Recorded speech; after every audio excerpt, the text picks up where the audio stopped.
I'm gonna give you guys a little rundown real quick because I'm making this video and I'm pretty much in the future right now. So I already went ahead and replaced the valve body. I've been driving around for a month, but why did I replace the valve body? So it started off because I got a P0871 code, and that's for the valve body solenoids. I have no idea, but it's a P8071. So let me give you a rundown on the symptoms that you might be having, and that's what led to me replacing it, and it fixed the issue. So I can confirm that it fixed my issue specifically. So how did this start? So I was driving it one day and I went to Arizona. It was pretty hot out there, and I was passing the car and everything was fine. I was coming back home and all of a sudden it locked me out of 5th and 6th gear. Okay, fast forward. So the truck, after it got to like about 150 degrees Fahrenheit, it would start locking me out of 5th and 6th, and it will start shifting hard. So first it will start with shifting hard, and then it will start locking me out of gears, primarily from 5th and 6th. So then it started getting worse. I would never get a code, so I didn't know what was wrong with it. So then it would start happening at 140 degrees, and then now it started happening at 130 degrees, and finally when I got it to 130 degrees is when I got the code P0871, and that's for the valve body. So if you have that code, not related to any other code, so if you have a valve body code combined with the slipping code, well then that's not gonna, I don't think that's gonna fix your issue, but you can go ahead and replace it, but I doubt it's gonna fix your issue. So the only code I had in this truck was a P0871. So I ordered the Revmax valve body. I already got it installed. I didn't leave the little torque screw off. I ended up putting it back in because I didn't put a tune on it, so it's completely stock. So I ended up replacing it, and now I've been driving it for about a month, and right now it's pretty much cherry. There's nothing going on with it. So hopefully if you're looking, you do get that code and you catch it on time, just stop driving it right away.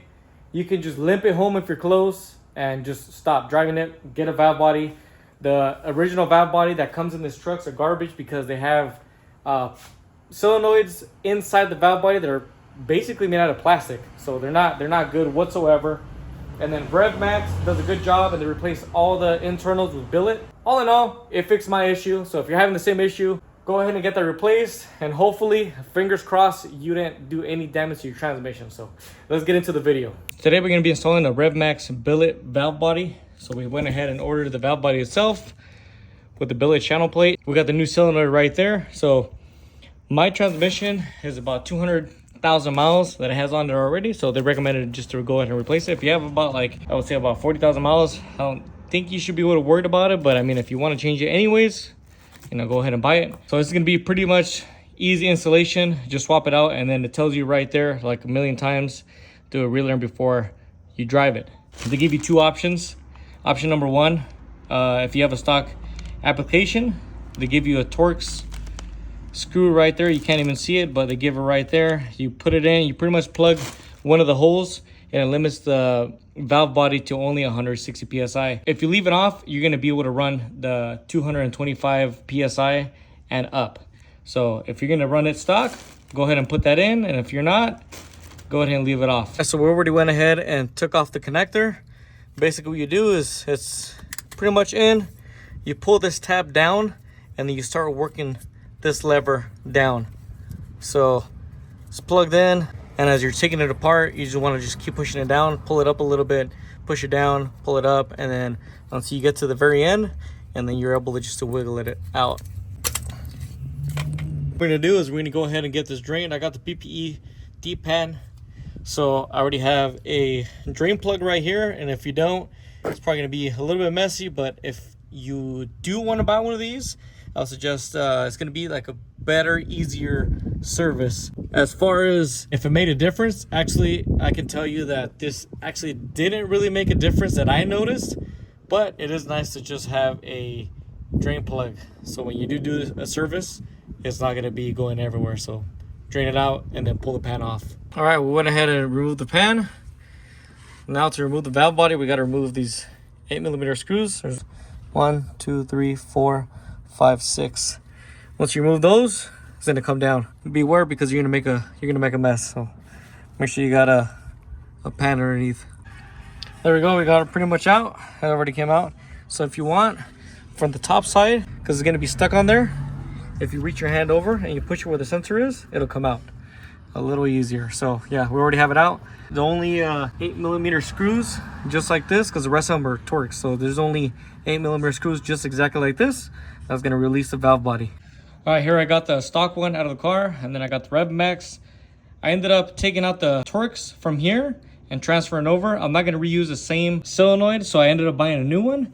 So you're gonna have to reuse the bolts from the old one to the new one, but you can decide whether you wanna use this one or not. Basically, you take off all the bolts. If you don't know which ones you're taking off, the cool thing about Revmax is they pretty much label it for you. So everything that's not green is all for the solenoid. They make it pretty easy. And then once you're done, go ahead and torque it to 55 inch-pounds. I have my little torque wrench right there. Went ahead and torqued it down, T25 to 55 foot-pounds. Once you got that done, before you get this installed, just make sure if you put your car in park, it should be all the way to the top. And if it's not, you can just double check. It's bottoming out at this piece right here. So you can just push it back. See, it gets away from this piece right here. Just bottom it out all the way forward. Just like that. And if you have it in park, you really don't have to worry about it, but go ahead and get your valve body. Just set it in. You can line it up with your solenoid pack. Line it in the hole. Push it in. Once you get that lined up there, it should all just pretty much just set into place. Just holding it with one hand. Just put all your bolts. You got 3 right here. And then you got another one there, and then another one somewhere on this side. Set it in, torque these down, and then put in your sump filter, put in your other filter, brand new filter, and just go ahead and get your pan, slap it back on, and you're pretty much almost there. All right, once you get your transmission pan bolts all torqued down on all sides of the pan, go ahead and plug in your solenoid. As you push down, you can clip it up, push it down at the same time. Clip it in, push this tab up, lock it in place. I get your shifter cable, put it in here, and then latch it onto your shift selector. Just wanted to give a little disclaimer real quick. Before you guys start the engine, of course, you know, the obvious, make sure you guys top off your fluid. I already checked it. I'm already in an incline, so I can't really check it right here, but I checked it in the flat surface over there. Once you top it off, idle your truck in neutral. That's what it says on the dipstick. If you pull it out, it tells you right there. It says idle your truck on neutral. It says let it get up to temperature. Once it gets to temperature, then you check it. So that's what it says on the dipstick. Refer to it. After you do that, then you can go ahead and use your scanner. So this is an Autel MK808 BT Pro. It did say you can either go to the dealership or you can buy this tool right here and you can do it yourself. The dealership quoted me $210 to do it. This right here, I believe I bought it on sale in Amazon. If you keep your eye out, they typically go on sale for about $439. That's shipped to your door. If you want to go that route, that's the route that I ended up taking because it's just worth it. So got everything installed. The valve body's in. Last thing to do is going to be a valve body relearn. So transmission relearn. So we have our Autel scanner. I mean, you can either go to a dealership and have someone do it, but you need to do a relearn before you start driving. All right, so we're doing the quick learn right now. So it says move shifter to overdrive.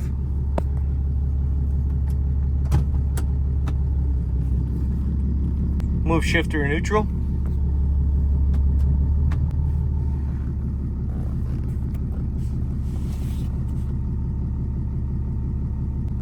Move shifter to overdrive.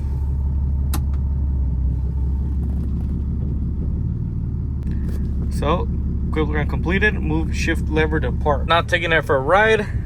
So I got my charts right here, the throttle percentage. So according to them, you can't go over 30% throttle. So that's what I'm doing right now. As you can see on the Autel, you can put it right there, and you can see how much throttle you're giving it because you gotta cycle through all the gears. So 30% throttle is the max. You gotta drive it around for about, I think 500 miles, 300 miles. I can't remember how long, but we're gonna run like that for a while. So make sure all the gears are shifting great. Like always, thank you guys so much for watching, and I'll catch you guys in the next one.